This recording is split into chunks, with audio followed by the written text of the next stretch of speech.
अस्सलाम वालेकुम स्टूडेंट्स, उम्मीद है आप सबके साथ बिल्कुल ठीक ठाक होंगे, खैरियत से होंगे। एक्सरसाइज 1.2 क्वेश्चन नंबर 2 और इसका हम 7th पार्ट अभी देखते हैं। 64 की पावर -2/3 है, डिवाइड है और फिर 9 की पावर -3/2 है। 64 को हम ब्रेक करते हैं, 9 को ब्रेक करते हैं, यानी कि इनके फैक्टर्स चेक कर लेते हैं। तो यहाँ पर फैक्टर्स जो हैं वो निकालने का जो तरीका है कि सबसे कम टेबल जो है उस पर डिवाइड करें, 2 पर इसे डिवाइड करना शुरू करें। तो 2 8 are 16, फिर 2 4 are 8, 2 2 are 4 और 2 1 are 2। तो ये कितने 2s हमें मिल गए? 6 2, ठीक है। तो 2 पावर 6 हो जाएगा। 64 को हम 2 पावर 6 लिख सकते हैं और बाहर -2/3 है, उसे एज इट इज़ लिख लेंगे। लेकिन हम इसको यूज़ करने की बजाय थोड़ा एक बड़ा टेबल यानी कि 4 का टेबल अगर यूज़ कर लें तो वो सिंपली 3 टाइम्स ही हमें 64 देता है, यानी कि 4 पावर 3 जो है वो 64 के इक्वल है। इसको अब हम यहाँ यूज़ कर लेते हैं। 64 की जगह 4 पावर 3 लिख लेंगे और बाहर जो पावर है -2/3 इसे एज इट इज़ रख लें। डिवाइड साइन 9 को हम जानते हैं कि 3 पावर 2 में लिख सकते हैं और बाहर जो पावर है -3/2 इसे भी एज इट इज़।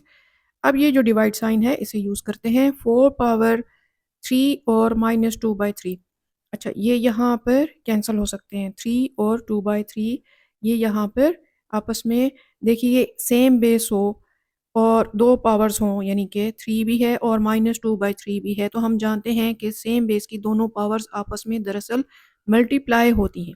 एक ही बेस की दोनों पावर्स हैं, वो दोनों पावर्स आपस में मल्टीप्लाई होंगी, तो न्यूमरेटर में भी 3 है, डिनोमिनेटर में 3 है, कैंसिल हो जाएगा। 2 1 ज़ा 2 माइनस साइन के साथ और डिनोमिनेटर का 1 लिखने की ज़रूरत नहीं है। इसको अब हम यहाँ पर अप्लाई करते हैं, यानी कि 4 की पावर -2, डिनोमिनेटर का 1 लिखने की ज़रूरत नहीं होती। डिवाइड साइन यहाँ पर डायरेक्ट ही कर देते हैं, वही रफ वर्क जो साइड पे मैंने दिखाया है। 3 पावर -3 रह जाएगा क्योंकि 2 2 कैंसिल हो गया। अब 4 पावर -3 डिवाइड को हम यहाँ देखें, ये डिवाइड करके और 3 की पावर -3 उस तरह से लिख लिया। दोनों तरह से डिवाइड साइन उस तरह से लिखें या इस तरह से डिवाइड दिखाएं फ्रैक्शन में, एक ही बात। अब क्या करना है, ये नेगेटिव है तो इससे पॉजिटिव करने के लिए नीचे ले आएंगे, ठीक है। और जो डिनोमिनेटर में है इसे न्यूमरेटर में ले जाएं तो इसकी पावर पॉजिटिव हो जाएगी। तो पावर्स को पॉजिटिव करने का तरीका हम पहले भी कई बार पढ़ चुके हैं कि न्यूमरेटर को नीचे ले आएं, डिनोमिनेटर में ले आएं और डिनोमिनेटर को न्यूमरेटर में ले जाएं, तो दोनों की पावर्स पॉजिटिव हो गई, ठीक है। 3 पावर 3 और 4 पावर 3। अब हम इनको सिंप्लीफाई करेंगे, पावर्स दोनों की पॉजिटिव हो चुकी हैं। 3 पावर 3 का मतलब है कि 27, 3 टाइम्स 3 टाइम्स 3 और 4 पावर 3। अच्छा यहाँ पर 4 पावर 3 नहीं है बल्कि 4 पावर -2 था, तो यहाँ पर इसको 4 पावर -2 नीचे जाने से +2 और 4 की पावर 2 का मतलब है 16। ये किसी टेबल से कैंसिल नहीं होते, बस यही हमारा आंसर है। नेक्स्ट पार्ट की तरफ चलते हैं। नेक्स्ट पार्ट 8th पार्ट है और इसकी एंट्रीज उनको लिख लेते हैं। 3 पावर n है into 9 power n plus 1 divided by 3 power n minus 1 into 9 power n minus 1। यहाँ भी सब इंडिसेस का काम है। इंडिसेस के लॉज यूज़ होंगे, यानी कि लॉज ऑफ एक्सपोनेंट्स इंडिसेस भी कहते हैं, पावर भी कहते हैं, एक्सपोनेंट्स भी कहते हैं। अच्छा ये लॉज अब यूज़ करना शुरू करेंगे। पहले मैं क्वेश्चन को एज इट इज़ लिख लूँ ताकि इन पर हम लॉज को अप्लाई करें। अब क्या होगा, सबसे पहले 3 पावर n है, इसको एज इट इज़ लिख लेते हैं क्योंकि इसकी इंडेक्स के साथ कुछ नहीं कर सकते। 9 है, इसे 3 की पावर 2 में लिख सकते हैं और दूसरी इसकी पावर है n प्लस 1। अब ब्रैकेट में चाहे यहाँ लिखूँ या फिर ये दूसरा तरीका 3 पावर 2 n प्लस 1 पर ब्रैकेट लगाऊँ, ठीक है। यहाँ ब्रैकेट लगाएं या यहाँ ब्रैकेट लगाएं, एक ही बात है। होना क्या है नेक्स्ट स्टेप में जाके कि यही 2 इंटू n प्लस 1 हो जाना है। यही सब कुछ जो है इस तरह से हो जाएगा कि 2 इंटू n प्लस 1। इसी स्टेप को मैं चले यहाँ नीचे करके दिखा देती हूँ कि यहाँ भी 9 है, तो इसका 3 की पावर 2 लिख सकते हैं और इनटू n-1। ठीक है, ऊपर जो एक स्टेप एक्स्ट्रा कर दिया था यहाँ नहीं किया, वो सब कुछ यहाँ भी होना है जो डिनोमिनेटर में मैंने अभी दिखाया। अब नेक्स्ट स्टेप में देखें कि 3 पावर n ये तो एज इट इज़, और यहाँ पर वही करना है, एक एक्स्ट्रा स्टेप जो हो गया था कि ये 3 पावर 2 इंटू n+1 करना चाहिए था। मैंने एक स्टेप एक्स्ट्रा वैसे ही कर दिया, आप लोग ना करें तो ज़्यादा अच्छा है। जैसे यहाँ डिनोमिनेटर में है कि 3 पावर 2 इंटू n-1, वही काम ऊपर भी आप वैसे ही कर लें। ठीक है, आगे अब हम बढ़ते हैं, सिंप्लीफाई करते हैं। 3 पावर n है और ये जो 2 है ब्रैकेट से बाहर, ये अंदर हर एक से मल्टीप्लाई होगा, n से मल्टीप्लाई होगा 2n और 1 से मल्टीप्लाई होगा 2।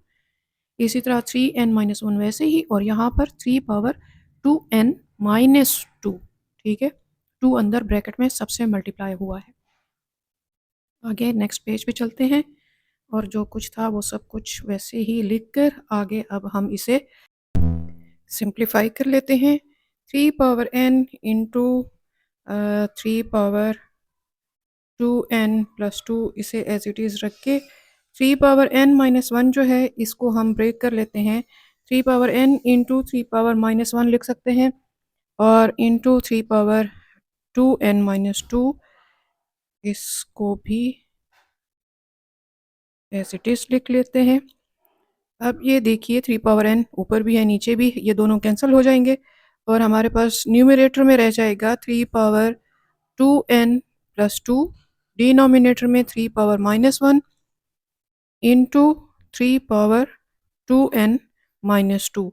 अब मज़ीद इसे हम आगे ब्रेक कर सकते हैं कुछ इस तरह से कि 3 पावर 2n इंटू 3 पावर 2 लिख लेते हैं। ठीक है, क्योंकि बेस सेम हो पावर ऐड हो जाती है। और ये जो डिनोमिनेटर में 3 पावर -1 है इसे एज इट इज़, और फिर 3 पावर 2n इंटू 3 पावर 2-2, ये सब 3 की बेस में आ चुके हैं और डिनोमिनेटर्स में जितने 3s हैं वो सब ऊपर ले जाएंगे हम।